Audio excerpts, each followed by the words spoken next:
उन्हें तो भारत से प्रॉब्लम है, उन्हें भारत की संस्कृति से प्रॉब्लम है, उन्हें भारत के संस्कारों से प्रॉब्लम है। ये हिंदुस्तान के मुसलमानों और हिंदुस्तान के हिंदुओं में खाई पैदा करना चाहते हैं। सोनिया जी जानती हैं कि मैं भारत में पैदा नहीं हुई हूँ, मैं भारत की बेटी नहीं हूँ। सोनिया गांधी को भारत से प्रॉब्लम है, उन्होंने भारत को अपनाया नहीं है। नहीं तो वंदे मातरम किसी व्यक्ति का गीत नहीं, किसी पार्टी का गीत नहीं है। सुनो, ये पॉलिटिकल पार्टी का गीत नहीं है, लेकिन भारत की मिट्टी का अपमान करने का हक सोनिया गांधी जी को नहीं है। कांग्रेस पार्टी को लंका बना दिया, खुद को बना दिया विभीषण। हिंदुस्तान के मुसलमानों को खुश करने के लिए उन्होंने वंदे मातरम का विरोध किया। हिंदुस्तान का मुसलमान हिंदुस्तान की मिट्टी में पैदा होकर के यही मरना चाहता है कि कांग्रेस के दफ्तर में वंदे मातरम का विरोध हो रहा है। तो इन सब में प्रियंका वाड्रा अनभिज्ञ होंगी इस पूरे प्रकरण से, ये तो मैं नहीं मान सकता। प्रियंका गांधी जी कांग्रेस की कमान संभालें, ये हम चाहते थे जब हम कांग्रेस में थे। विदेशी मूल के पुत्र को कमान देना जो है वो तो घातक है देश के लिए। पुत्री। नमस्कार, दी अमन पॉडकास्ट में आप सभी का बहुत बहुत स्वागत। मैं हूं आपके साथ अमन चोपड़ा। वंदे मातरम को लेकर कांग्रेस पार्टी का विरोध अब खुलकर सामने आ चुका है। संपूर्ण वंदे मातरम के विरोध की मैं बात कर रहा हूं। जो कुछ दिल्ली में हुआ वही गोवा में उसका रिपीट टेलीकास्ट हुआ और अब तो कांग्रेस के नेता खुलकर कह रहे हैं कि प्रोवोकेटिव है। वंदे मातरम के जो कुछ छंद हैं वो प्रोवोकेटिव है, भड़काऊ है। यहां तक इन शब्दों का इस्तेमाल किया जा रहा है। हालांकि मल्लिकार्जुन खड़गे की तरफ से स्पष्टीकरण दिया जा रहा है, साहब जो गांधी जी ने गाया वही तो गा रहे हैं, उसमें क्या प्रॉब्लम है। लेकिन प्रोवोकेटिव बता दिया गया। गोवा में भी संपूर्ण वंदे मातरम का गायन नहीं हुआ। कई सारे मुद्दे हैं। इस पर बात करने के लिए आज विशेष मेहमान हमारे साथ हैं आचार्य प्रमोद कृष्णम। अब आपको लाइव नजर आ रहे हैं। आचार्य जी नमस्कार, जय हिंद, वंदे मातरम। वंदे मातरम भाई, चरण स्पर्श, डिजिटल चरण स्पर्श आपको। वंदे मातरम कैसे हैं आचार्य जी? आपको ढेर सारा शुभाशीष, राष्ट्र भक्त भाव। धन्यवाद आचार्य जी। ये वंदे मातरम से क्या प्रॉब्लम है कांग्रेस पार्टी को, समझाइए आचार्य जी, क्योंकि आप लोगों ने बड़ा रिक्वेस्ट किया कि टैब पर आप आचार्य जी को लेकर लाइए, वो असली कुंडली खोलेंगे, असली वजह बताएंगे। राहुल गांधी, कांग्रेस, सोनिया गांधी को वंदे मातरम से क्या प्रॉब्लम, संपूर्ण वंदे मातरम से क्या प्रॉब्लम है? अब है तो कंफर्म हो गया। आचार्य प्रमोद कृष्णम बोलिए सर, समझाइए आचार्य जी। देखिए, वंदे मातरम भारत माता की वंदना का गीत है, इस राष्ट्र की वंदना का गीत है। और जहां राष्ट्र जुड़ जाता है, जहां भारत जुड़ जाता है, वहां सब कुछ छोटा हो जाता है। प्रॉब्लम ये नहीं है कि उनको वंदे मातरम से प्रॉब्लम है, उन्हें तो भारत से प्रॉब्लम है, उन्हें भारत की संस्कृति से प्रॉब्लम है, उन्हें भारत के संस्कारों से प्रॉब्लम है, उन्हें सनातन से प्रॉब्लम है। हर वो बात जो भारत की संस्कृति और भारत के संस्कारों को प्रकट करती है उससे प्रॉब्लम है, उसी से प्रॉब्लम है। उसी का बदला हुआ स्वरूप यह है कि जब वंदे मातरम हुआ 80 साल बाद, देश की आजादी के 80 साल बाद, भारत के प्रधानमंत्री के द्वारा लाल किले की प्राचीर से वंदे मातरम का उद्घोष होता है और उस पर घर घर में उत्सव है। लेकिन कुछ पॉलिटिशियन, सो कॉल्ड देशभक्त, सो कॉल्ड कांग्रेसी, सो कॉल्ड हिंदू, ये हिंदुस्तान के मुसलमानों और हिंदुस्तान के हिंदुओं में खाई पैदा करना चाहते हैं। नहीं तो आपने जो ये बोला भारत से प्रॉब्लम है, किसे बताइए प्रॉब्लम है? मुझे। भारत से किसे प्रॉब्लम हो गई? राहुल गांधी को, सोनिया गांधी को भारत से प्रॉब्लम है? मतलब थोड़ा विस्तार से बताइए। भारत से प्रॉब्लम है का मतलब क्या कहना चाह रहे हैं आप? किसको, राहुल जी को, सोनिया जी को? देखिए, जो भारत में पैदा हुआ है, जो भारत में पैदा नहीं हुआ, जिसका जन्म भारत में हुआ है, वो हो सकता है कि थोड़ा बहुत रास्ता भटक जाए, लेकिन उसे अंततोगत्वा भारत की मिट्टी से प्यार होगा। जो भारत में पैदा ही नहीं हुआ है उसका भारत की मिट्टी से क्या लेना देना। टेक्निकल पॉइंट ऑफ व्यू से, लीगल पॉइंट ऑफ व्यू से, कॉन्स्टिट्यूशनल के पॉइंट ऑफ व्यू से, इलेक्शन के पॉइंट ऑफ व्यू से, जिसके पास भारत का पासपोर्ट है, जिसके पास वोटर कार्ड है, जिसके पास आधार कार्ड है भारत का, वो भारतीय है, वो वोट दे सकता है, वो एमपी एमएलए का चुनाव लड़ सकता है, वो मिनिस्टर बन सकता है। लेकिन ये वही बात है जब 2004 में, 2004 में अटल बिहारी वाजपेयी जी की पार्टी हार गई और कांग्रेस लेड गवर्नमेंट बनाने की बात आई, तो कांग्रेस पार्टी ने सर्वसम्मति से आदरणीय सोनिया गांधी जी को प्रधानमंत्री के पद के लिए अधिकृत किया। लेकिन सोनिया गांधी जी ने भारत के प्रधानमंत्री के पद पर शपथ नहीं ली, शपथ दिलाई डॉक्टर मनमोहन सिंह मनमोहन को। सिंह। हाँ। इसका मतलब है जो सवाल तुम्हारे मन में उठ रहा है अमन चोपड़ा जी, जो बात मेरे मन में है, उस बात को सोनिया जी जानती हैं। सोनिया जी जानती हैं कि मैं भारत में पैदा नहीं हुई हूं, मैं भारत की बेटी नहीं हूं, मैं भारत क्या में बोल रहे बहू हैं आप? बनकर क्या बोल रहे हैं आचार्य जी? क्या बोल रहे हैं? मतलब सॉरी टू से, मतलब क्या इसीलिए बोल रहे हैं आप? सोनिया गांधी इसीलिए को भारत से प्रॉब्लम है, उन्होंने भारत को अपनाया नहीं है, उनको भारत के नेशनल सॉन्ग से प्रॉब्लम है, वो क्योंकि विदेशी मूल, क्योंकि वो भारत में पैदा नहीं हुई, इसलिए वो वंदे मातरम की विरोधी हैं। वो दिल से भारतीय नहीं है, टेक्निकली भारतीय है, पासपोर्ट है, नागरिकता है, सब कुछ है। क्या बोल रहे हैं आप ये आचार्य जी? अमन चोपड़ा जी 2004 से लेकर 2026 तक 22 साल में इस पे बहुत बहस हुई है। किसी ने कहा कि साहब सोनिया गांधी जी को प्रधानमंत्री के पद पर शपथ दिलाने से उस समय के राष्ट्रपति महोदय ने मना कर दिया। किसी ने कुछ कहा, किसी ने कुछ कहा, लेकिन सच बात यह है कि सोनिया जी भी जानती हैं कि वो भारत की नागरिक हैं, लेकिन उनकी मातृभूमि, उनकी जन्मभूमि भारत नहीं है। तो जो व्यक्ति जहां पैदा नहीं होता है उसका लगाव उससे उतना नहीं होता जो जहां पैदा होता है। ये मैं बहुत बड़ी बात कह रहा हूं। और भारत के अंदर पैदा होने वाला व्यक्ति भारत माता की वंदना करने से परहेज करे। भारत का नहीं तो गीत फिर है ये। नहीं तो फिर वंदे तो फिर मातरम नहीं। किसी व्यक्ति का गीत नहीं, किसी पार्टी का गीत नहीं है। सुनो, ये पॉलिटिकल पार्टी का गीत नहीं है। वंदे मातरम भारत की वंदना का गीत है और इसी गीत को गा करके भारत की आजादी की लड़ाई लड़ी गई, जहां तक नहीं, हिंदू और अगर उनको मुसलमान का भारत, ताल्लुक है।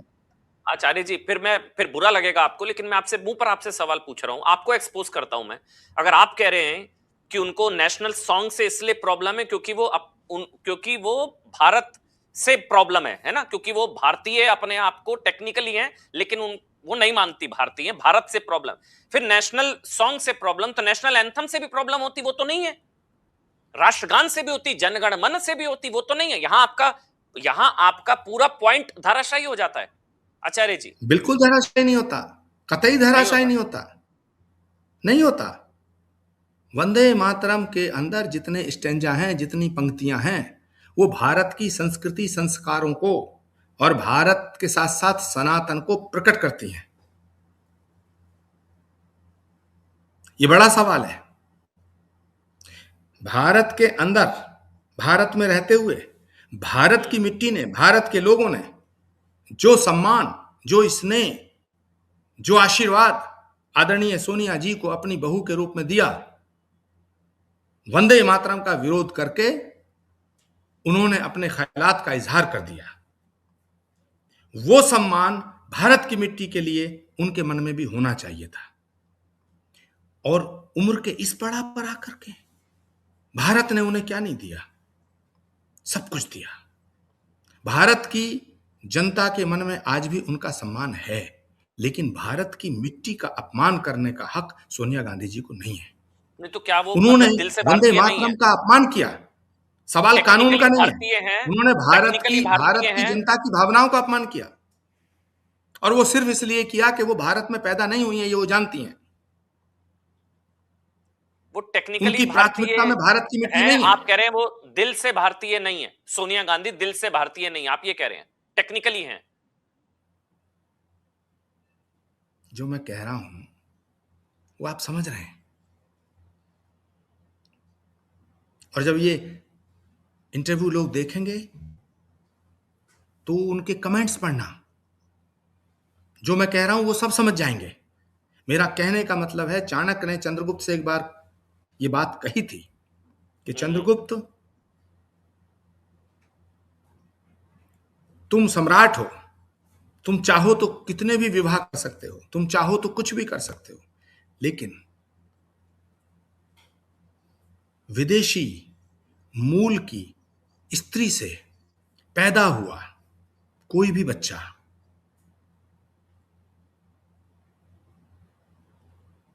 राष्ट्र को समर्पित नहीं हो सकता। नहीं तो फिर आचार्य जी, फिर एक और कड़वा सवाल आएगा, आपको बुरा लगेगा कि ये उल्टी मैं नहीं सीधी कह रहा चीजों हूं, को मैं पूछता हूं ये आपसे चाणक्य फिर। ने कहा था। जी, चाणक्य ने ये ये भी कहा चाणक्य था। ने कहा था। मुझे नहीं पता, चाणक्य ने फिर ये भी कहा होगा कि ऐसे जिनकी राष्ट्रभक्ति पर डाउट हो, उनके साथ काम करने वाला भी उतना ही बड़ा अपराधी। आप भी तो उन्हीं के साथ थे इतने समय तक, तब आपने आपत्ति नहीं जाहिर की कभी, या तब आपको बुरा नहीं लगा कि आप किन लोगों के साथ हैं। जो आप कह रहे हैं वो दिल से भारतीय नहीं है। आप भी तो उन्हीं की सेवा में थे आचार्य प्रमोद कृष्णम। मुझे ये सवाल कड़वा नहीं लगा, मैं इस सवाल का स्वागत करता हूं। मैं इस सवाल के लिए तुम्हें शुभाशीष देता हूं। मैं धन्यवाद। तुम्हारे साहस की सराहना करता हूं। बिल्कुल ठीक कहा आपने। लेकिन अमन चोपड़ा, विभीषण भी किन्हीं कारणों से रावण के साथ था।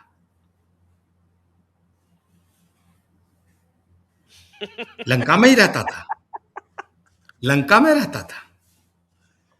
कांग्रेस पार्टी को लंका में लंका बना दिया, खुद को बना दिया विभीषण। प्रभु नहीं, रावण कौन है?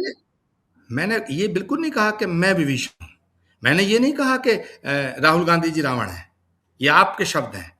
अरे आपने आपने जो कहा है कहा, कि मैं भी नहीं मैंने आपने जो पूछा कहा, आप नहीं उस आपने कहा आपने आप कहा उनके मेरे को, साथ थे। आचार्य जी मैं दोबारा से लेता हूं। आपने कहा सोनिया गांधी जो है दिल से भारतीय नहीं है, सोनिया गांधी विदेशी मूल की है, उनको भारत से प्रॉब्लम, भारत के आइडिया से, भारत के कल्चर से, भारत के सनातन से, भारत की संस्कृति से समस्या, ये तो आपने कहा। तो फिर मैंने पलटकर पूछा, प्रभु आप तो खुद उनकी सेवा में इतने वर्षों तक रहे, सोनिया गांधी जी की रहे, जो जो आपके हिसाब से जिनकी निष्ठा पर आपको संशय, उनके साथ तो आप भी रहे, तो आप भी तो उतने बड़े अपराधी हुए आचार्य प्रमोद कृष्णम। फिर आपने पलट कर कहा कि विभीषण भी तो रहा था इतने समय रावण के साथ, तो फिर आपने अपने आप को ही विभीषण कहा, और किसको रावण, किसको और कांग्रेस नहीं, पार्टी को लंका। ये तो आप कह रहे हैं, मैं अमन चोपड़ा पर क्यों डाल रहे हैं? विभीषण हमेशा लंका में रहा। मैंने ये कहा विभीषण भी लंका में था। तो कौन कहां है, क्यों है, इस पर सवाल करने से पहले परिस्थितियों से अवगत होना जरूरी है। लेकिन सोनिया गांधी जी, जिनका मैं एक नारी के रूप में, एक स्त्री के रूप में, एक मां के रूप में, भारत की बहू के रूप में बेहद सम्मान करता हूं, लेकिन जहां ये बात सच है वहां ये बात भी सच है कि वो भारत में पैदा नहीं हुई है। और जो भारत में पैदा नहीं हुआ है, उसकी निष्ठा, उसकी श्रद्धा, उसकी आस्था उस व्यक्ति के बराबर नहीं हो सकती जो भारत में जन्म लेता है। ये सवाल है। नहीं तो अगर भारत में कोई व्यक्ति जन्म वंदे लेता मातरम, है, संपूर्ण वंदे मातरम के विरोध के पीछे असली वजह उनका विदेशी मूल का होना, और भारत के संस्कारों और भारत की संस्कृति को आत्मसात ना करना, और भारत का विरोधी होना, मूलतः भारत का विरोधी होना, ठीक ये मतलब है, ये आप कह रहे हैं? भारत भारत की संस्कृति हम्म। को हम मानते हैं, ये दिखावा करना और भारतीय संस्कृति को आत्मसात करना दोनों अलग अलग विषय हैं। ऐसे बहुत से लोग हुए हैं जिन्होंने भारतीय संस्कृति को आत्मसात किया है, लेकिन जिस तरह आदरणीय सोनिया गांधी जी ने वंदे मातरम का अपमान किया है, वो वंदे मातरम का अपमान नहीं है, वो भारत की मिट्टी का अपमान है। क्यों किया ये जानना मेरे को, फिर मैं आगे बढ़ूंगा, फिर मैं राहुल गांधी पे रहूंगा। क्यों किया ये बताइए ना। सिर्फ विदेशी मूल की हैं आप कह रही है, और उनके दिल में भारत नहीं बसता है, वो इसके भारतीय अलावा टेक्निकली हैं, भारतीय दिल से नहीं है, इसलिए विरोध किया है। इसके अलावा मुझे और कोई कारण नजर नहीं आता। बाकी कारण जो हैं वो ठीक है। तो दूसरे हैं, उन आप कह सकते हैं पॉलिटिकल, उसको पॉलिटिसाइज किया जा सकता है। उसमें नहीं बहुत से क्योंकि लोग ये कह रहे हैं कि साहब हिंदुस्तान के मुसलमानों को खुश करने के लिए उन्होंने वंदे मातरम का विरोध किया। नहीं, किसने कहा है मैं आपको हम बता देता हूं, एक मिनट। वो कहा है महाराष्ट्र कांग्रेस के नेता हुसैन दलवाई। वो कह रहे हैं मेरी मुसलमानों से अपील है आप सोनिया गांधी के समर्थन में आए। मतलब चूंकि उन्होंने हुसैन संपूर्ण दलवाई, वंदे मातरम मैं का विरोध किया है, तो मुसलमान अब उनके समर्थन में आए। तो यानी कि वंदे मातरम, संपूर्ण वंदे मातरम का विरोध तुष्टीकरण के चक्कर में, मुस्लिम वोट बैंक के चक्कर में किया गया। ये मैं नहीं कह रहा हूं, ये हुसैन दलवाई कह रहे हैं साहब, मुसलमान अब आए समर्थन में।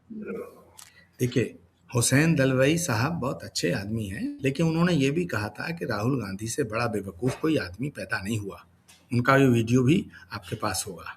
ये वही हुसैन दलवाई हैं। लेकिन मैं हुसैन दलवाई साहब से ये कहना चाहता हूँ कि इस्लाम का नाम लेकर के हिंदुस्तान के मुसलमानों को हिंदुस्तान का दुश्मन बनाने का काम ना करें।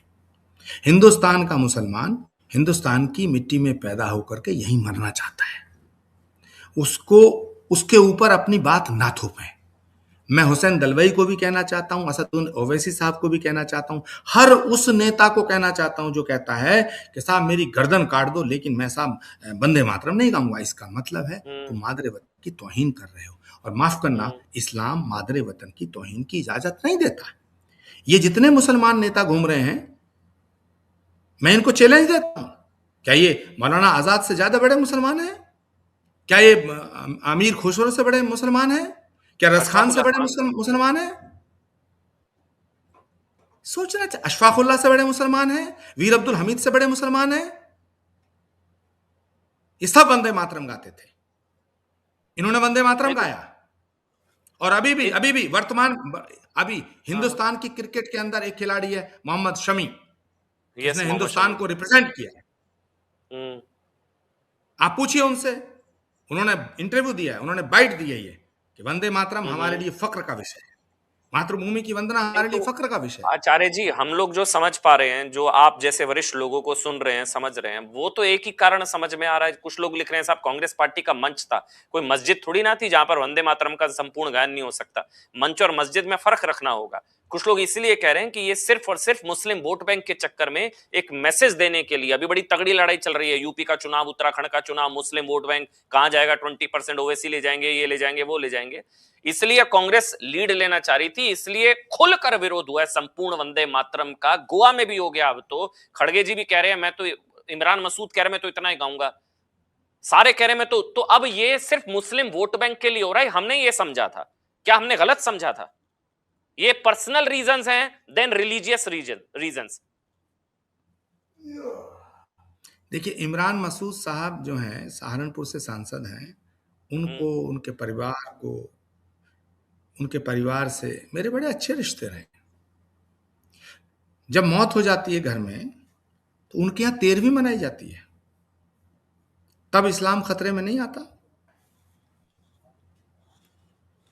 इमरान मसूद मेरे बहुत ही प्रिय हैं आज भी, लेकिन प्रिय होना, नजदीकी होना, विरोधी होना अलग विषय है।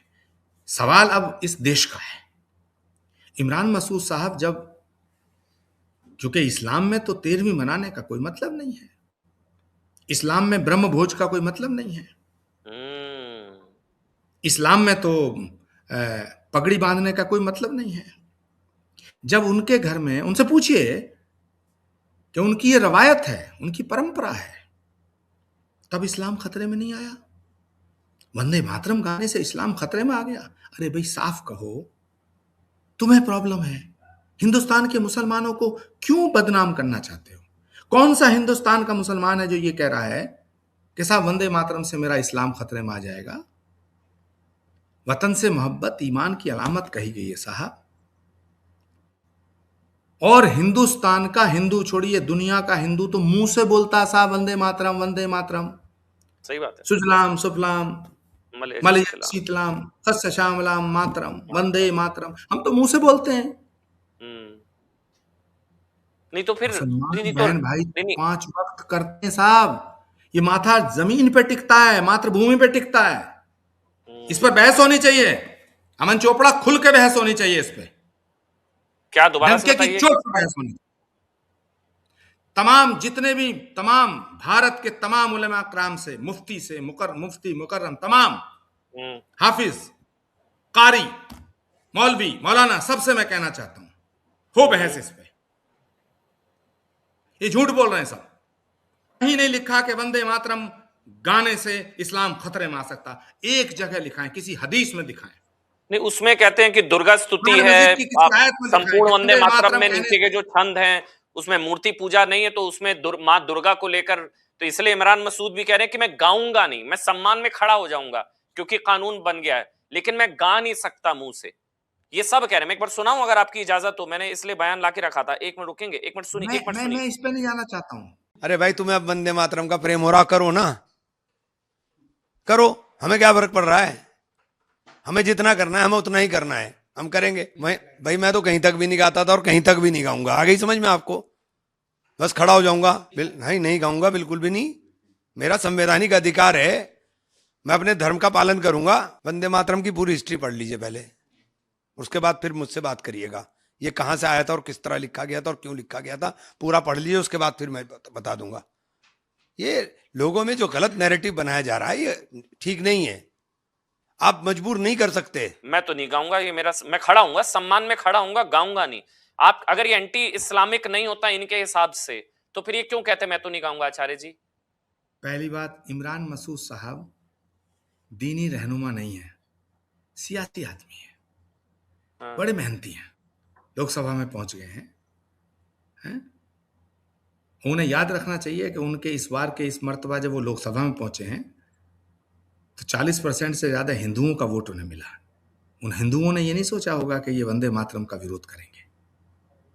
मतलब वंदे मातरम सिर्फ हिंदुओं का कर दिया इमरान मसूद साहब ने, वो तो कह और रहे हैं, सारे कह रहे मैं जहां नहीं से अच्छा गाऊंगा। हिंदुस्तान कह हमारा रहे मैं ये नहीं सिर्फ गाऊंगा। मुसलमानों का हो गया। वो कह रहे मैं नहीं गाऊंगा, इन जैसे नहीं 10 नहीं, बयान है सुनिए, मेरे पास, मैं लेकर अमन बैठा हूं। चोपड़ा जी, वो कह रहे हैं मैं नहीं अरे गाऊंगा। मैंने सुनी उनकी बात। मैं ये कहना चाहता हूं, मैं तो चैलेंज कर रहा हूं सारे मुस्लिम लीडर्स से, सारे मुस्लिम उलेमाओं से, सारे इन सो कॉल्ड हिंदू नेताओं से जो अपने आप को सो कॉल्ड सेकुलर बताते हैं, स्यूडो सेकुलरिज्म से चुनौती देता हूं। धर्म की किसी भी किताब में बताएं कि लिखा है कि वंदे मातरम गाने से धर्म खतरे में पड़ जाएगा है? मैं अगर मस्जिद चला जाऊं, मैं अगर इमाम बाड़े में चला जाऊं, मैं अगर करबला चला जाऊं, तो मैं हिंदू धर्म से खारिज हो जाऊंगा। अरे नहीं, अरे चादर, दुबई के अंदर, आबू धाबी के अंदर वहां के सारे शेख हिंदू ने चादर मंदिर बना चढ़ा रहे दिया। हैं। नहीं नहीं, ये उससे बड़े सारे हिंदू मुसलमान हैं। बैठकर चादर चढ़ा रहे हैं, उनका तो धर्म खतरे में नहीं आया, सब चढ़ा रहे हैं। अरे मैं कितनी बार अजमेर शरीफ गया हूं, कितनी बार आप कलियर गए हैं, शरीफ बिल्कुल गया हूं, तस्वीरें देखी कितनी है बार मैंने। देवा शरीफ गया हूं। क्या मतलब है? डॉक्टर नहीं फारूक लेकिन अब्दुल्ला आए। आचार्य जी, अमन चोपड़ा जी, एक बार को मेरी छोड़ एक देते बात हैं। पूरी होने दे प्लीज। हाँ मैं पूरा बताता पूरा, हूं, चलिए पूरा बोलिए। डॉक्टर हाँ पूरा। फारूक अब्दुल्ला साहब आए, कल की धाम आए, उन्होंने भगवान की आरती करी, तो क्या वो मुसलमान नहीं रहे?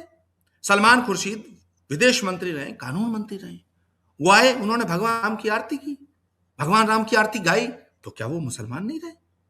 किस तरह की वाहियात बातें कर रही है ये, हिंदुस्तान के मुसलमानों को बदनाम करना चाहते हैं। नहीं लेकिन आचार्य जी, ये मुसलमान, एक मुसलमान कह रहा है कि वंदे मातरम मैं गाऊंगा, एक मुसलमान कह रहा है मैं नहीं गाऊंगा। वो अब एक पॉलिटिकल इस्लाम होता है, जैसे एक वो तारिक फतेह साहब कहते थे, अब हमारे बीच में नहीं है, एक अल्लाह का इस्लाम, एक मुल्ला का इस्लाम। तो अल्लाह का इस्लाम तो पाक है, उससे तो कोई प्रॉब्लम नहीं है किसी को। एक मुल्ला का इस्लाम है, वो खतरे में आ जाता है। वो तारिक फतेह साहब एक परिभाषा देकर गए थे। लेकिन मैं कह रहा हूं ये तो फिर भी डिबेटेबल है। राहुल अमन, गांधी, अब सोनिया गांधी, मैं राहुल गांधी पर आता हूं। राहुल गांधी, किसी हिंदू को तो प्रॉब्लम नहीं होगी ना? राहुल गांधी, सोनिया गांधी, ये जितने, पवन खेड़ा, पूरी कांग्रेस पार्टी जितने हैं जिनमें हिंदू हैं, उनको क्या प्रॉब्लम हो सकती है? चलिए बहस का विषय होगा कि भाई कोई कह रहा है ये एंटी इस्लामिक है, कोई कह रहा है खतरे में आ जाएगा इस्लाम, दुर्गा माता को लेकर कहा गया है, वो बहस का विषय। लेकिन ये सारे नेता तो हिंदू हैं, राहुल गांधी, सोनिया अमन, गांधी, हाँ। अमन चोपड़ा जी, अमन चोपड़ा जी, मुसलमान होना गुनाह नहीं है, नहीं मैंने कब कहा? लेकिन मुसलमानों को गुमराह करना गुनाह है। ये राहुल गांधी जी मुसलमान हैं, ये बता दें कि मैं मुसलमान हूं, मैं सलाम पेश करूंगा उन्हें। हम्म। ये ना हिंदू के हैं ना मुसलमान के हैं, ये दुकानदार हैं, अपनी दुकान के हैं। मैं एक हिंदू धर्मगुरु हूं, मैं डंके की चोट पे बोल रहा हूं कि राम जितना हिंदुओं के हैं उतना ही मुसलमानों के हैं, और पैगंबर जितना मुसलमानों के हैं उतना हिंदुओं के हैं। जो हिंदू इस्लाम के तमाम पैगंबरों की तौहीन करता है, उनका एहतराम नहीं करता, मैं उसे अच्छा हिंदू मानने को तैयार नहीं। इसी तरह जो मुसलमान या जो कोई नेता, जो पॉलिटिशियन मुसलमानों को भड़का करके मुसलमानों को इस देश से दूर करना चाहता है, राहुल गांधी खुल के कह देना कि मैं मुसलमान हूं, अखिलेश यादव कहें खुल के मैं मुसलमान हूं, जाए ना 5 वक्त की नमाज पढ़ें, मैं उनको सलाम पेश करूंगा, रोजा नहीं क्यों, वो रखें। तो हिंदू हैं भाई। ये क्या बात होती है आचार्य जी? वो हिंदू हैं राहुल गांधी, वो क्यों 5 वक्त की नमाज पढ़ेंगे? तो इन मुसलमानों को बेवकूफ क्यों बना रहे हैं? इन्हें बेवकूफ क्यों बना रहे हैं? इन्हें गुमराह क्यों कर रहे हैं? देश के खिलाफ क्यों भड़का रहे हैं? वंदे मातरम क्या हिंदू धर्म का गीत है? सारे जहां से अच्छा हिंदुस्तान हमारा अल्लामा इकबाल ने लिखा, तो क्या ये मुसलमानों का गीत है? अरे कमाल है। देश के लिए जिसने जैसे शब्दों का प्रयोग किया, उसने अपने इजहार किया, अपने ख्याल का, अपनी भावनाओं की अभिव्यक्ति की। वंदे मातरम, मातृभूमि की वंदना। लेकिन कौन सा गुनाह है? अब तुम मातृभूमि की वंदना नहीं, मातृभूमि की वंदना नहीं करोगे, वंदे मातरम नहीं गाओगे, भारत माता की जय नहीं बोलोगे और देश पर राज करना चाहोगे? वाह। नहीं आचार्य जी, क्या लेकिन कुछ तो वजह रही होंगी। यूं ही कोई इस तरह से, मतलब आप कह रहे हैं पर्सनल रीजन, एक तो होगा सोनिया गांधी वाला, वो विदेशी मूल, पर्सनली भारतीय, वो दिल से भारतीय नहीं, ये तो मुझे चलो चैप्टर क्लोज हो गया। अब राहुल गांधी पर बताइए ना, उनको क्या प्रॉब्लम है संपूर्ण वंदे मातरम से? वो तो भाई कोई इस्लाम धर्म को मानता है, उसकी प्रॉब्लम एक बार को डिबेट हो जाएगी। राहुल गांधी को क्या प्रॉब्लम? वो तो हिंदू हैं। देखिए, पंडित जवाहरलाल नेहरू और कमला नेहरू जी की पुत्री इंदिरा गांधी हिंदू थी। हाँ। मेरी बात को ध्यान से सुनिए। पंडित जवाहरलाल नेहरू, कमला नेहरू, मां भी हिंदू, बाप भी हिंदू, बेटी हुई हिंदू इंदिरा गांधी। ठीक। उसके बाद से घालमेल शुरू हुआ। राहुल जी से पूछो, उनकी मां आदरणीय सोनिया गांधी जी कैथोलिक हैं या नहीं, ईसाई हैं या नहीं? जन्म से वो ईसाई हैं। तो फिर दादा कौन है? पारसी हैं। फिर हाँ। ये बड़ा सवाल है और इस देश की जनता के दिमाग में ये सवाल चल रहा है, और इस देश की जनता के दिमाग में ये सवाल चल रहा है। ये सवाल सोनिया जी पहेली जलेबी भी क्यों बना रहे हैं आचार्य जी? जलेबी बना रहे हैं आप। राहुल गांधी हिंदू नहीं है, जलेबी क्यों बना रहे हैं? सीधा बोलिए ना। मैं ना जलेबी दादा बना रहा हूं, पारसी इसलिए क्या पोता, मतलब माफ करना। जिनके दादा पारसी मैं वो क्या पोता मैं हिंदू? सीधा बोलिए ना खुलकर, राहुल गांधी हिंदू नहीं है, आप ये बोलते हैं या ये मानते हैं आप, माय डियर जैसा बीजेपी कहती है। माय डियर माय डियर अमन चोपड़ा जी, मैं जलेबी नहीं बना रहा हूँ, ना लड्डू बना रहा हूँ, ना इमरती बना रहा हूँ, ना कलाकंद बना रहा हूँ। जी। लेकिन मैं इस देश को विदेशी षड्यंत्र से बचाना चाहता हूं। विदेशी षड्यंत्र और शिकंजे से इस देश को बचाना चाहता हूं। भारतीय जनता पार्टी क्या कह रही है, कांग्रेस पार्टी क्या कह रही है, उनका अपना विचार है। मैं इस देश की जनता को आगाह करना चाहता हूं, ठीक उसी तरह जो कभी चाणक्य ने चंद्रगुप्त से कहा था कि यदि राष्ट्र की बागडोर किसी ऐसे इंसान के हाथ में दी जाए जिसके मां बाप विदेशी हों या विदेशी मां की कोख से जन्म लेने वाला बच्चे को राष्ट्र की बागडोर नहीं देनी चाहिए। ये चाणक्य ने कहा था, मैंने नहीं। फैसला देश की जनता के हाथ है। नहीं तो दूसरे वाले पॉइंट पे आ गए, पहले वाले को फिर डक कर जाते हैं आप। दादा पोता कनेक्शन, राहुल गांधी हिंदू नहीं है? मैंने कहा ना, दो प्रकार से हिंदू होता है, एक जन्म से, एक कर्म से। कर्म से तो है नहीं, थोड़े थोड़े जन्म से लगते हैं, थोड़े थोड़े। थोड़े थोड़े क्या होते हैं? ये तो होंगे या नहीं होंगे क्या आचार्य जी? ये थोड़े थोड़े क्या होते हैं?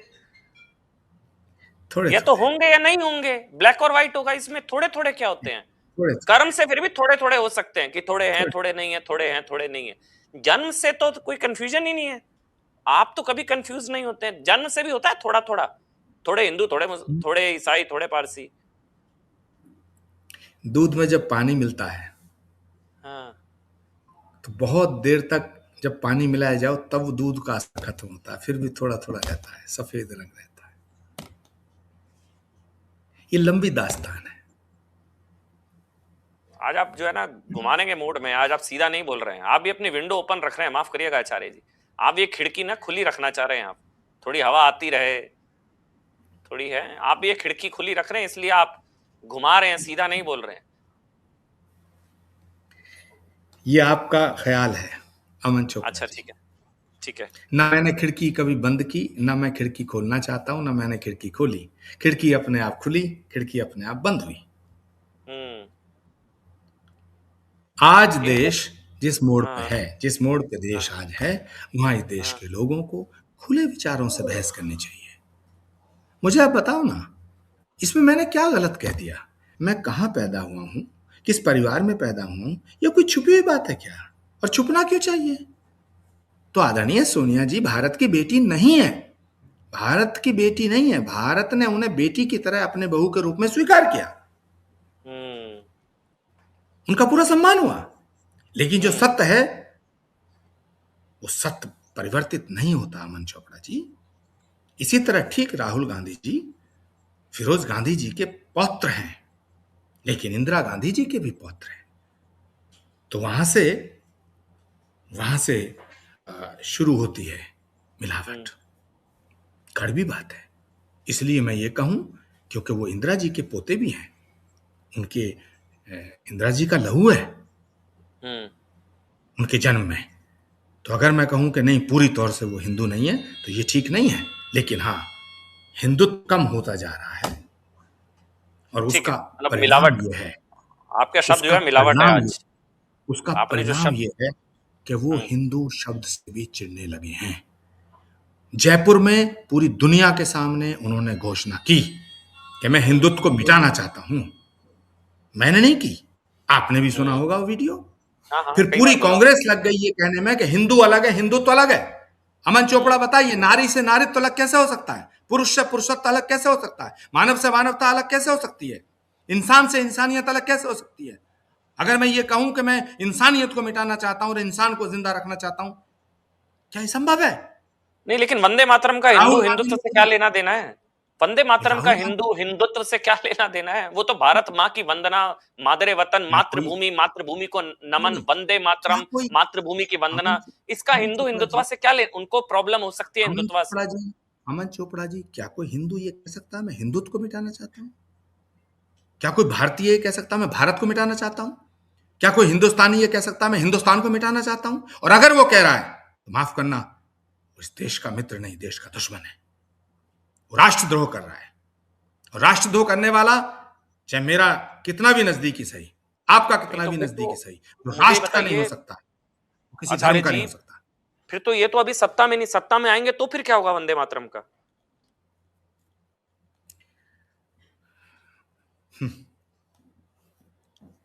सत्ता में आने के लिए सारे सारे षड्यंत्र किए जा रहे हैं, लेकिन भारत की जनता जो हम सोच रहे हैं वो भारत की जनता को भी पता है कि क्यों किया जा रहा है, किस लिए किया जा रहा है। जंतर मंतर का आंदोलन या वंदे मातरम का विरोध, ये सब विदेशी षड्यंत्र का परिणाम है। मैंने ये क्यों पूछा, मैं आपको बताता हूँ, विदेशी षड्यंत्र पर मैं आऊंगा। मैं इसलिए आपसे पूछ रहा हूँ, मुझे याद है एक बार आपसे मेरी बात हो रही थी, तब आपने कहा था कि राहुल गांधी ने किसी मीटिंग में बोला था कि अगर हम कल को सत्ता में आएंगे तो हम एक अध्यादेश लाकर मंदिर की जगह बाबरी बनवाएंगे। याद है आपने मुझे ये बोला था, ये बड़ी खबर बनी थी, तब आपने रहस्य उद्घाटन किया था। क्या वंदे मातरम को लेकर भी कुछ ऐसा प्लान हो सकता है क्या, कि वापस टू स्टैंजा या फिर से कुछ बैन और ये सब चीजें कल को अगर आते हैं सत्ता में, ऐसा कुछ प्लान है क्या, या हो सकता है? भगवान ना करे इस देश को वो दिन देखना पड़े। मैं भगवान से प्रार्थना करता हूं और पवित्र कल की धाम में बैठा हूं। मैं प्रार्थना करता हूं कि इस देश को, हमारे देश को, इस भारत को, इस भारत की भूमि को अब वो दिन देखना ना पड़े कि जो विदेशी हाथों में खेलते हो लोग, विदेशी षड्यंत्रकारियों के हाथों की जो कठपुतली हैं, उनके हाथ में इस देश की बागडोर है। और अगर ऐसा हुआ तो इस देश का बहुत बड़ा दुर्भाग्य होगा। एक बार खड़गे जी को सुनिए, उन्होंने क्या स्टैंड बताया। जो महात्मा गांधी जी वंदे मातरम गाते वही नहीं गए, जो जवाहरलाल नेहरू गए थे वही गए। अब तक 18 साल तक उन्होंने जो गाया है उनकी सेंट्रल गवर्नमेंट, वाजपेयी ने जो गाया वही गाया मैं, और 12 साल तक इन्होंने चीफ मिनिस्टर होकर अब तक जो गाया वही वंदे मातरम गाया। अगर ये गुनाह है तो उन्होंने 18 साल से गुनाह कर ले। अगर यही गुनाह है तो गांधी जी के ऊपर केस डालो, यही गुनाह है तो नेहरू जी के ऊपर डालो, यही गुनाह है तो वल्लभ भाई पटेल के ऊपर डालो। अरे ये तो इनको मालूम नहीं, लोग पैदा होने से पहले कांग्रेस वालों ने एक रेजोल्यूशन पास करके देश में कौन सा राष्ट्रीय गीत अपनाना ये किए हैं। तुम जो बोलते वही राष्ट्रगीत, आप जो कहते वही होगा। कल के दिन दूसरी सरकार आएगी, वो अगर कहे वही होता है। 90 साल से जो चल रहा है वही हम किए। आप नहीं बोल रहे, इन्होंने बोल दिया कल को सरकार पलटती है तो फिर वही होगा, वापस हो जाएगा, फिर संपूर्ण वंदे मातरम को बैन कर दिया जाएगा, फिर दो इनका स्टैंजा ख्वाब गाए है। जाएंगे। 1937 नहीं नहीं नहीं, 1937 में जो ऐसा हुआ नहीं था। अमन नहीं? चोपड़ा जी, ऐसा नहीं है। पहली बात तो ये वंदे मातरम की रचना बीजेपी के पीरियड में नहीं हुई, माफ करना। हाँ, वंदे मातरम भाजपा ने नहीं बनाई। सबसे पहली बार गाया भी कलकत्ता अधिवेशन कांग्रेस। सुनिए, कलकत्ता अधिवेशन में गाया गया, मौलाना आजाद की उपस्थिति में गाया गया। जी बिल्कुल। नेताजी सुभाष चंद्र बोस, मौलाना आजाद, इस देश के सब वो बड़े बड़े लोग थे, महात्मा गांधी, उनसे बड़े देशभक्त थे। और उस समय केवल एक ही देश को आजाद कराने के लिए जो लड़ाई लड़ी जा रही थी महात्मा गांधी की क़यादत में, वो कांग्रेस पार्टी लड़ रही थी। तो मल्लिकार्जुन खड़गे जी तो अपनी बात का विरोध कर रहे हैं। यदि कांग्रेस पार्टी के समय में, पीरियड में वंदे मातरम का सिलेक्शन हुआ तो विरोध काहे का है? जहां तक सवाल है कि ये आए, मैं आया तो ये कर दूंगा, मैं ये मुझे नहीं लगता कि इस देश को इतने बुरे दिन अब देखने पड़ेंगे। लेकिन हाँ, इनका ख्वाब है, इनका ख्याल है, इनका विचार है कि अगर इनकी सरकार बनती है तो ये राम मंदिर का रिव्यू करेंगे, राम मंदिर के फैसले को पलट देंगे, ये शीतल धाम के निर्माण पे फिर पाबंदी लगाएंगे, ये 370 फिर लगाएंगे, 370 लगाएंगे ये, और वंदे मातरम, उसे वंदे मातरम को बैन करेंगे ये। क्योंकि कांग्रेस सत्ता में आई तो वंदे मातरम को बैन करेगी। क्योंकि इन्हें ये लगेगा कि जब इस देश की जनता ये जानते हुए कि हम वंदे मातरम का विरोधी हैं, हम देश के खिलाफ हैं, उसके बावजूद इन्हें सत्ता दे रही है, तो फिर ये उसमें पीछे क्यों हटेंगे? अगर इस देश की जनता ने, जिन्होंने राम मंदिर के निर्माण का पथ प्रशस्त किया, जिन्होंने धारा 370 हटा के इस देश की एकता के लिए काम किया, आज कश्मीर की हालत देखिए, कश्मीर में कहीं आतंकवाद दिखता है आपको? छुटपुट घटनाएं हो रही हैं, एक दो बार घटना हो गई अभी, जैसे ये पहलगांव में हुई। लाल चौक पे रात के 12 बजे आप जाइएगा, पूरा खुला रहता है, तिरंगा फहराया जा रहा है कश्मीर में, वंदे मातरम कश्मीर में गाया जा रहा है। धिक्कार है ऐसी पार्टी जिसके कांग्रेस के दफ्तर में वंदे मातरम को रोकने की साजिश हुई। वंदे मातरम जो उन्होंने किया है, वो आगे जो जितना वंदे मातरम था, इसके दो पक्ष है। पहले जो दो छंद हैं वो देश की हमारे जो भारत है उसके गुणगान के हैं, और बाद के अंदर लड़ाऊ और भड़काऊ है। इसलिए हम कांग्रेसियों की और कांग्रेस की जिम्मेदारी है कि हम सबको साथ लेके चलें, सबको सम्मान करें, सबको अवसर दें। इसलिए जो इनकी लड़ाने की, बिड़ाने की, फूट डालने की नीति का भाग है, उस भाग का हमने वाचन नहीं किया। को क्या जवाब देना है जो वंदे मातरम को लड़ाऊ भड़काऊ बता रहे हैं? मैं तो कह रहा हूं ये एक तरीके की दिमागी नक्सली वाली सोच लगती है आपको? जो वंदे मातरम को लड़ाऊ कहें और वंदे मातरम को भड़काऊ कहें, ये दिमागी नक्सल टाइप्स, इनको दिमागी नक्सल की श्रेणी में रखा जाना चाहिए। जो मेरे वंदे मातरम, मेरे नेशनल सॉन्ग, मेरी भारत मां वंदे मातरम को भड़काऊ कहते हैं। आचार्य प्रमोद कृष्णम।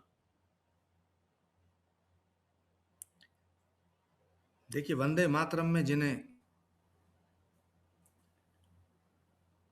भड़काऊ और देश के खिलाफ आवाज आती है, मुझे लगता है इन्हें अपने कानों में रुई लगा लेना चाहिए। 1000 बार हम वंदे मातरम गाएंगे, आखिरी सांस तक गाएंगे, पूरा देश गाएगा। कांग्रेस के दफ्तर में वंदे मातरम का विरोध हो रहा है, डूब के मर जाना चाहिए इन लोगों को। क्या ये वो कांग्रेस है जो वंदे मातरम का तराना गा के इस देश की आजादी की लड़ाई लड़ने वाली ये वही कांग्रेस है। तो आज कांग्रेस कहां से कहां ले आए तुम? वो कांग्रेस जो वंदे मातरम गाती थी, वो कांग्रेस जो भारत माता की जय बोलती थी, वो कांग्रेस जिसने देश की आजादी में कितनी बड़ी भूमिका अदा की, आज उस कांग्रेस आचार्य को जी आप इस थोड़ा मोड़ पर ले आए कि थोड़ा कांग्रेस के अनकंफर्टेबल दफ्तर में वंदे मातरम का विरोध हो रहा है। कांग्रेस के थोड़ा नेता अनकंफर्टेबल खुलेआम कह रहे हैं कि अनकंफर्टेबल हम वंदे क्वेश्चन मातरम होगा नहीं ये। गाएंगे। नहीं ठीक है, थोड़ा अनकंफर्टेबल क्वेश्चन होगा। प्रियंका वाड्रा कहाँ है इन सारे पूरे प्रकरण में? वो तो इसको लेकर, भाई आप तो उनकी पॉलिटिकल एडवाइजर, प्रियंका वाड्रा सारे काम आपसे पूछकर, मतलब ऐसा हम लोग सुनते थे। वो कहाँ है? वो नहीं इस चीज को लेकर क्या हो रहा है भाई, ये सब क्या क्या मैसेजिंग हो रही है, वो क्यों शांत है?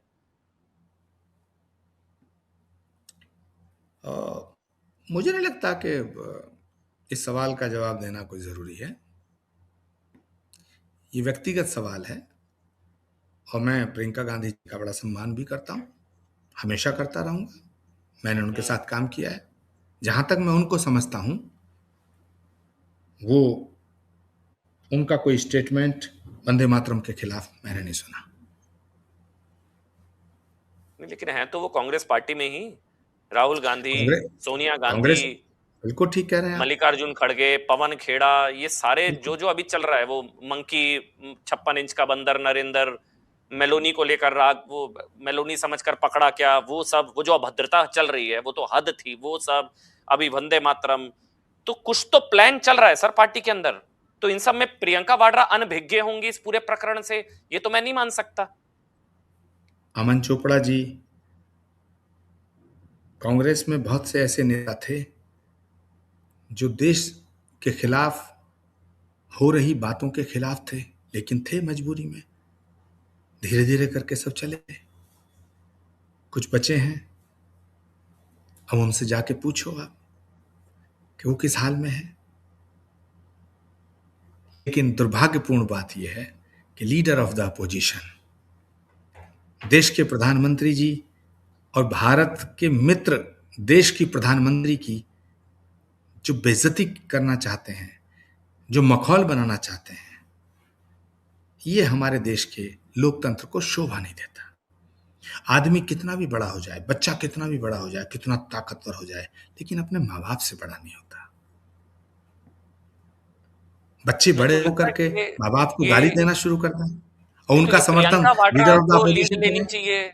मतलब प्रियंका वाड्रा अगर क्योंकि राहुल जी फ्रंट पर हैं, तो ये सारी चीजें, मंकी, 56 इंच का बंदर, मेलोनी, मेलोनी कांड तो मतलब ऐसा था, शर्म आती है बताने में, उस पर बात करने में, कि मेलोनी समझकर पकड़ा क्या। संदीप दीक्षित ने जो कांड किया, वो मेलोनी कांड, बंदर कांड, 56 इंच का बंदर, ये सब, वंदे मातरम का विरोध, ये सब पार्टी एक तरफ चल रही है। और कुछ लोग अंदर से मांग करते हैं कि साहब प्रियंका वाड्रा लीड ले तो चीजें बदलेंगी। ये कुछ भाई बहन की भी टसल है इंटरनल। देखिए, भारत के प्रधानमंत्री, देश के प्रधानमंत्री की आलोचना की जाए, मुझे कोई दिक्कत नहीं है, लेकिन प्रधानमंत्री देश का होता है। जब उसके ऊपर व्यक्तिगत टिप्पणी करके उसको अपमानित करने का प्रयास किया जाता है, तो वो देश का अपमान होता है।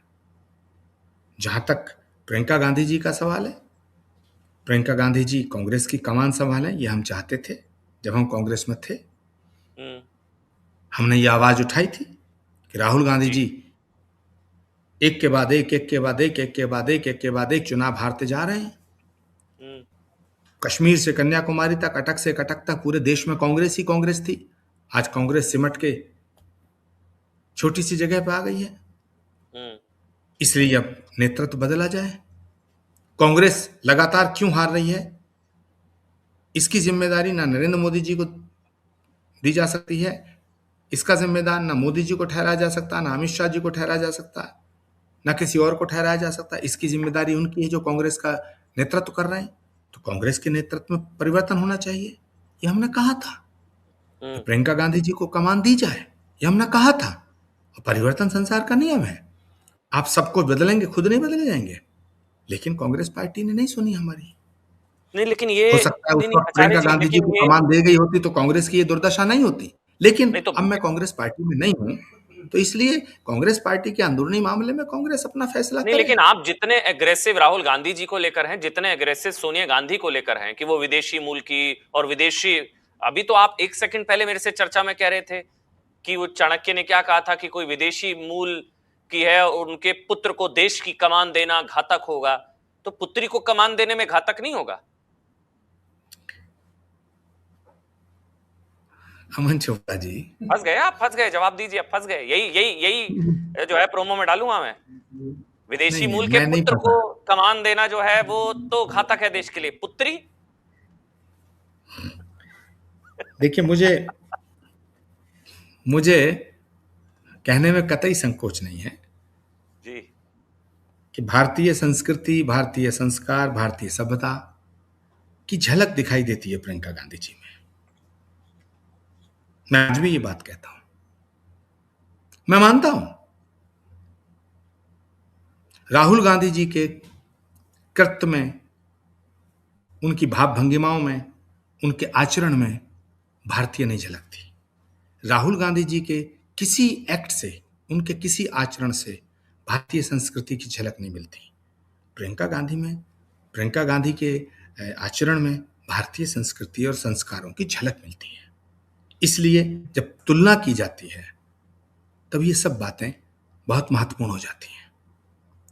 इससे ज्यादा और मैं कुछ नहीं कहना चाहता, लेकिन मैं एक बात जरूर कहूंगा कि भारत में रहने वाला व्यक्ति, भारत में रहने वाला आदमी, भारत में रहने वाला व्यक्ति, चाहे वो किसी भी जाति में पैदा हुआ हो, किसी भी धर्म में पैदा हुआ हो, लेकिन यदि वो मातृभूमि की वंदना के खिलाफ है तो उसके भारतीय होने पर मुझे शक है। नहीं तो वो तो विदेशी पुत्री वाला लॉजिक जो है सोनिया जी पर लागू नहीं होता? मतलब आपने कहा कि विदेशी माता का कोई पुत्र है, चाणक्य ने कहा कि उसको देश की सत्ता नहीं सौंपनी चाहिए, तो यही लॉजिक पुत्री पर लागू नहीं होता है आचार्य जी?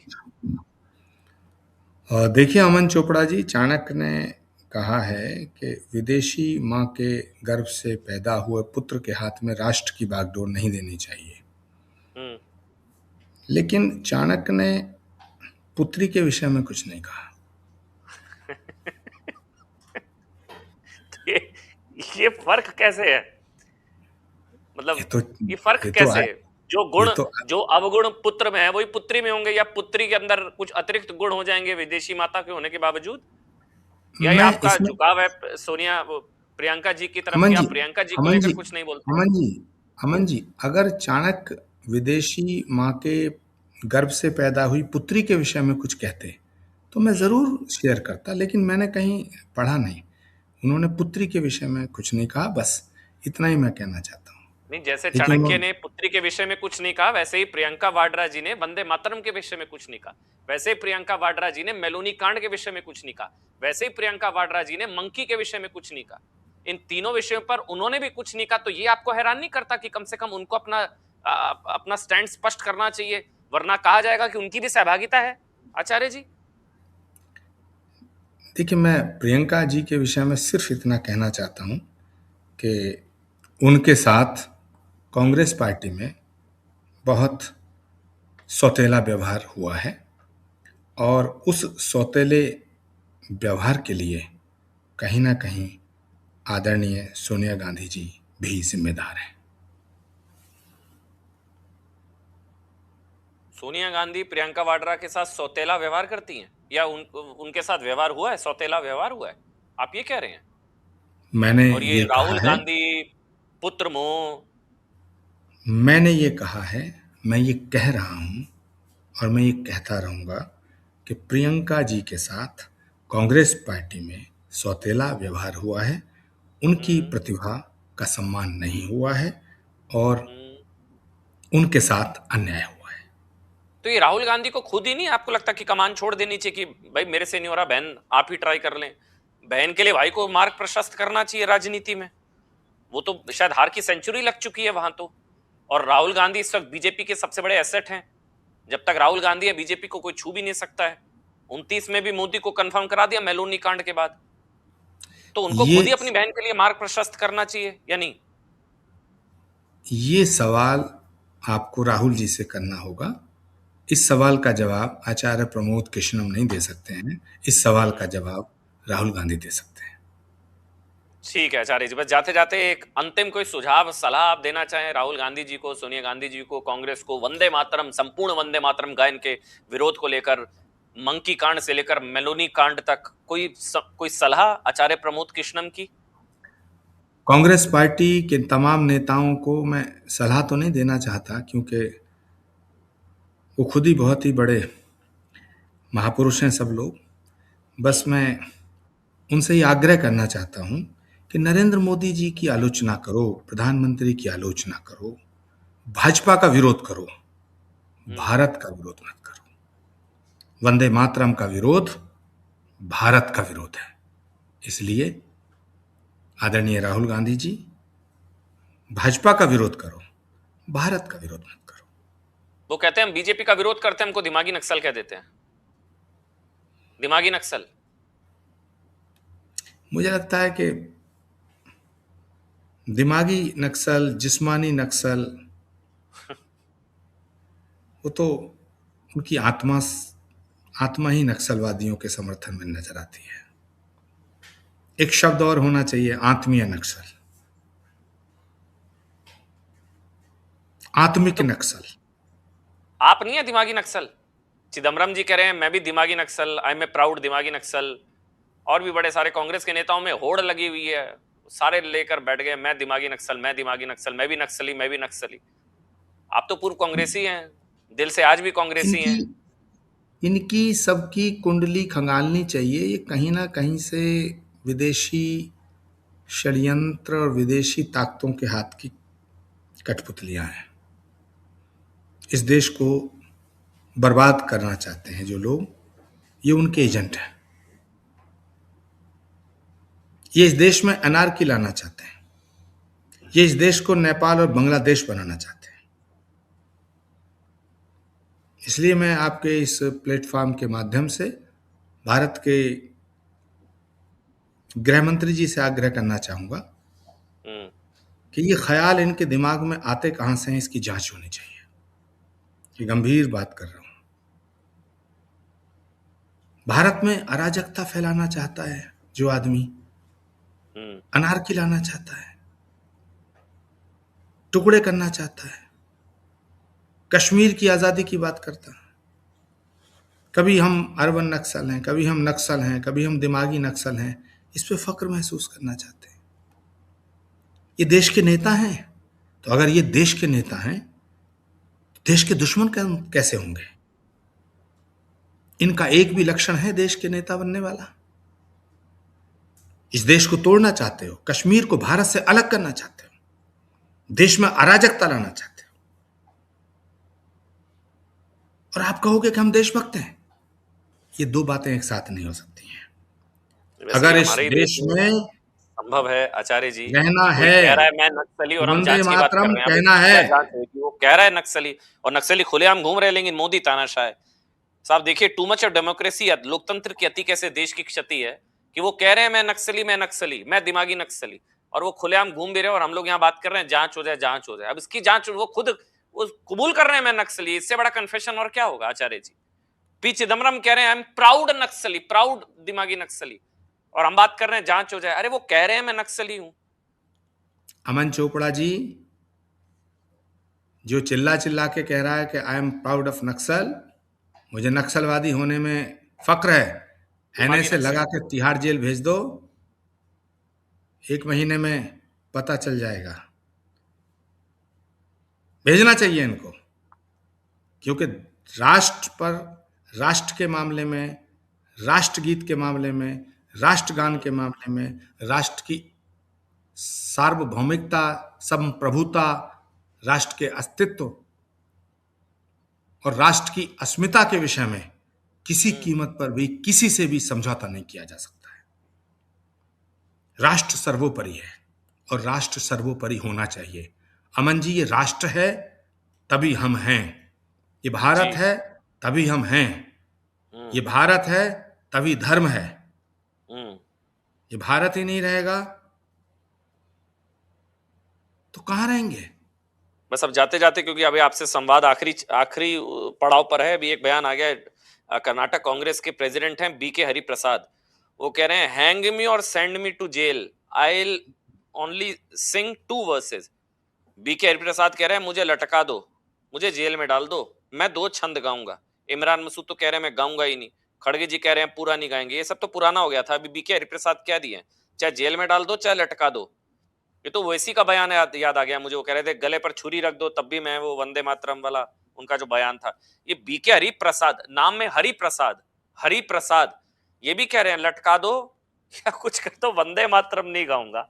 चलिए ठीक है आचार्य, कुछ कहना चाहेंगे इस पर? कोई कमेंट अगर आपका है? बीके हरि प्रसाद, क्योंकि आप इन नेताओं को तो आपसे बेहतर कौन जानता है, पर्सनली जानते हैं भैया आप लोग, तो आपको तो पता है कौन कहां से बोल रहा है, किसकी एमयूसी कहां कनेक्टेड है। जो वंदे मातरम नहीं गाएगा उसको इस देश की जनता सबक सिखाएगी, ताता थैया कराएगी। चलिए ताता थैया कराएगी। धन्यवाद। वंदे मातरम आचार्य प्रमोद कृष्णम जी। जय हिंद। वंदे मातरम। वंदे मातरम। वंदे मातरम। वंदे मातरम। Thank you. धन्यवाद। Thank you. Thank you.